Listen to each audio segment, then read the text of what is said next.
అడపదడప ఎన్నో బుక్స్ లో వచ్చి చూస్తుంటే అన్ని బుక్స్ లో కూడా చక్కటి ఇంపార్టెంట్ పాయింట్స్ ఏంటంటే మన ధ్యానానికి మోటివేషన్ ఇచ్చే పాయింట్స్ అనేవి బాగా దొరుకుతుండేవి.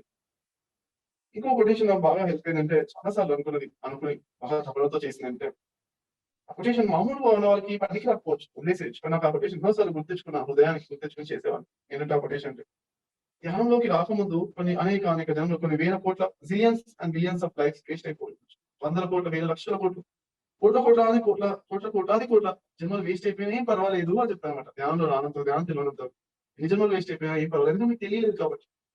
ధ్యానంలోకి వచ్చాక, ధ్యానం అంటూ తెలిసిన తర్వాత ఒక సెకండ్ కూడా వేస్ట్ చేయొద్దు. నేను ఇంకా తెలిసింది, అతి గొప్పదైన విషయం తెలిసింది, దాన్ని ఉపయోగించుకోండి అని చెప్పారన్నమాట. ఎప్పుడైతే చెప్పారో అది ఆ సెంటెన్స్ పట్టుకుని వెరీ గుడ్ అనుకుని నేను చాలా చక్కగా దాన్ని అద్భుతంగా అంటే ఒక్కొక్క సెకండ్ ఉపయోగించుకోవాలి అన్నది చాలా గొప్పదైన విషయం. ఒక్క సెకండ్ కూడా మనము ఇంకా వేస్ట్ చేసుకుంటాం